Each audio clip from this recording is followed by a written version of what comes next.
what is going on, guys? Begani Gaming here, and welcome back to another round of Wheel-to-Wheel Racing. This time it's round 3 at the Nürburgring GP, and we are in the Group 4, so we're running the Group 4 Aston Martin. We had a pretty poor qualifying session, struggling to get into anything into the 203, as you can see there. We're 1.6 seconds off the pace of the quickest driver. And our main reason was because we were so mentally and physically fatigued before this race had begun. So we qualified in a pretty disappointing 11th position. So we start pretty much at the back of the pack, if anything.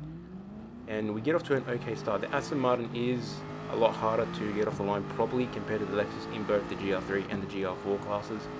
But we do alright so far, moving up into 10th, taking the inside line, hoping for someone to cause a collision and we can just part the seas and very on our way through. But we move up into 8th so far, sort of contesting for 9th with Vintage on the inside in that beautiful Captain America livery. In my opinion, possibly the best livery of the league. We've also got Pam on the inside in the McLaren. The Aston Martin did pretty well around here, across all the lobbies.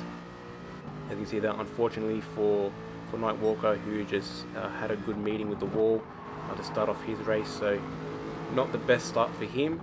But we moved up into 9th now. We're behind our good friend Super Dragon. Now Super Dragon is currently still trying to learn the wheel. He recently bought a T300 wheels and pedals, so he's doing pretty good in terms of moving from a controller to a wheel.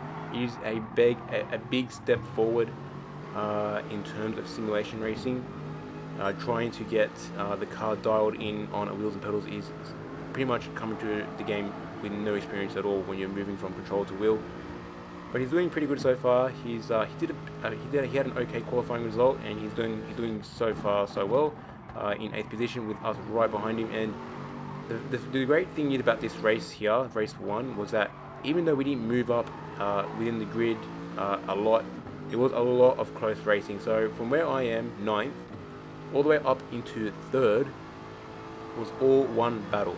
So you can see here we're coming up to near the end of the first lap, and we're going to try and go around the outside around a Super Dragon. And the best part is about this whole pack is that all of these drivers involved from 9th to 3rd are not only quick drivers, but they do really well in terms of the amount of racecraft they have. So everyone was trying to go for overs and unders, going around the outside. You see I tried to go on the inside of Super Dragon, I didn't have enough speed.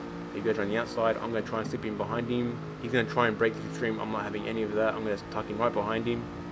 And we're going to try and go from the outside around turn 1. Try and go for an undercut, it's just not going to happen. He's parked on the apex pretty well. We're not going to have enough speed to go around the outside. The great thing is with the first few corners of the Nürburgring GP is that it can, if you get the overs and unders done really well, you can make up a position or two. But we're still stuck in 9th position, and we weren't too fussed about that at all. The amount of great racing in this one race was outstanding. So if anything, it was just better for us to just watch. We didn't really want to advance among the pack. We really wanted to just stay back and watch what was happening up ahead. And you see here we've got Dragon, Ben, Vintage, and a couple other drivers up ahead, all in a massive battle pack. So again, it was absolutely amazing to watch this all unfold. You see Dragon's going to send up on the inside of Ben and Vintage. That's going to cause a bit of a commotion, and unfortunately we're going to get second best out of all of that. Probably if anything 4th best. Vintage driving back into 8th, Ben moving up into 7th, and Dragon being the lucky one out of it and moving up into 6th. But we're still stuck behind in 9th position, and again, I'm not fussed. We weren't too fussed at all. And look at this, momentarily 3 wide coming into the last final corners of lap 3, and we're going to tuck right behind him. Dragon getting a bit of a bump from Vintage, and we're going to try and go for the inside move on Ben. Dragon is going to get tapped a little bit wide, and we're going to make the most out of that and almost get the overlap done. We did pass Ben, so now we're up into 7th, also passing Dragon. Me and Dragon having a little bit of fun there. At the end of the day, me and him are very close in and outside of GT Sport, and we're just having a little bit of a barge, having a little bit of a laugh between ourselves. But we get in front of him by the first corner of lap 4, and we're now holding that position really well. We're going to let Dragon come through here, and in hopes of we get a nice undercut done. But he's going to now got the inside line for the next corner, and he's going to have the provided racing line, and we're going to tuck in behind him again for 8th position, and we still got Ben behind us. So eventually he passes us. We drifted off track, unfortunately, but now we're going to go up on the outside of Ben here, coming to the last chicane. We're going to try and force him as narrow as we possibly can, try and slow him down. We're going to try and cut as much apex as possible, still give him as much racing room as possible. Unfortunately, I don't think that was enough. So he's going to drift back just a little bit. It was nothing too major of a deal.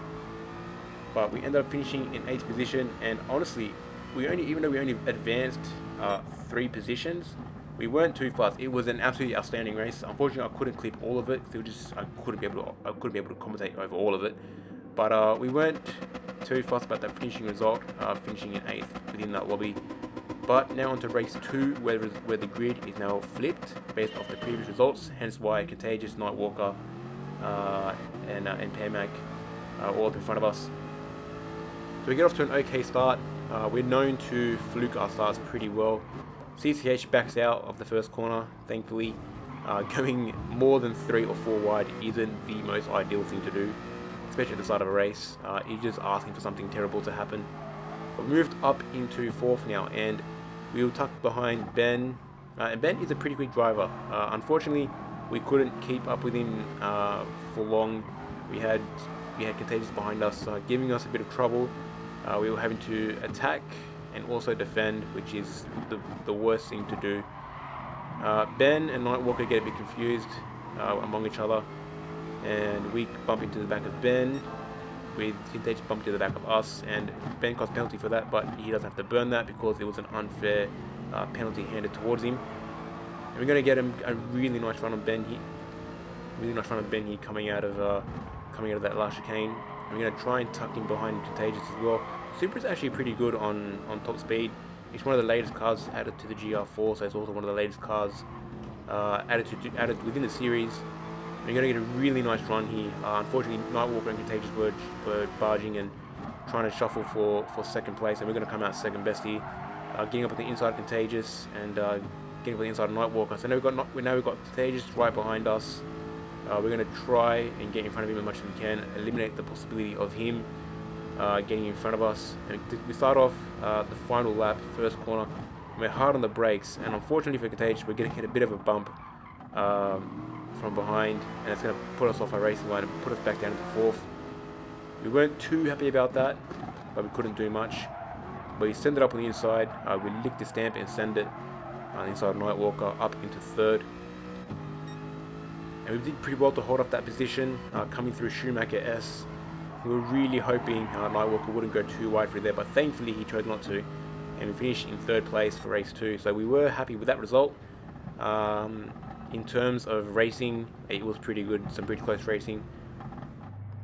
On to the 3rd race now, and a bit of deja vu, as we're now back in 11th place. So very similar to the position we started in the first race, and also look who's in front of us, Super Dragon. So once again, even more of a reason for it to be deja vu, as we now have Dragon right in front of us. So we're going to tuck in behind him, we're going to pass Nightwalker, we're going to come out in the middle of the track, and a bit of a drama happened in front of us. Tug got bumped, apparently, on his screen by Hippo, but on my screen and probably everyone else's, Hippo was nowhere near the rear of Tug's. It's one of the very unfortunate things of having another driver who's not Australian or New Zealand servers being involved in the race, and their internet is very questionable and at times can affect themselves and others right around them. So he got sent to the realm of Narnia and sent back to reality as he got teleported back on track as the game thought he was cutting a corner. But we're going to have Hippo come around the outside just before the hairpin. Hippo has done really well lately in terms of race pace. He's really liking that Jaguar. But now it's our turn to feel the wrath of Tug of War's very questionable internet connection. Keep in mind, he did disconnect from the first 2 races because of the internet connection. And then even in the 3rd race, his internet was just all over the place. So you can see here, he's just crab walking all over the track, and it's just going upwards, forwards and backwards, and it was making it very hard to judge where his car was on the track. You see, on that moment there, can't be a Pagani video without me getting involved in some major incident. I didn't even bump him. There's no sound effect of me bumping him at all. It's just that because his internet was so questionable, he on his screen I was right next to him, and that bump put him off. But on my screen there was still a bit of a gap there, so hence why I put my car there. Also, reason why I didn't redress, because I purely thought that I wasn't at fault, and his internet is to blame for that incident. But we come into the pits to serve our mandatory medium tyre change, having started on the medium tyre and then switching to the softs at the later part of the race, so we could attack a lot sooner. But onto the second final lap, we're going to go around the outside of Contagious, who I think unfortunately had a real fuel shortage issue, because after this moment he just dropped off. He went from 5th to I think last in the space of one lap. So he got really unlucky here. We know we're going to come up behind Vintage and our old teammate doing a really good job here to fend us off, but unfortunately for him, we're going to come around the inside of turn 1 and we're going to hold him off for the entirety of the race, coming back around for the final time and finishing in 5th position. So as of now, we're in 5th position. We do know for a fact that we do have a report against us from Tug about that incident. So who knows what could happen. We might be finishing lower once the overall times are calculated and penalties are brought into the overall time. As of now, we did do pretty well in overall time. So you can see here in the first race, even though we finished 9th overall across all the other drivers who did this race, we finished 33rd. We finished 10th for the second race, so we did really good there. And then for the third race, we finished in 19th. So we did pretty well. If you guys did enjoy the video, be sure to leave a like, comment down below, subscribe to the channel if you're new. And with that being said, guys, I shall catch you in the next one.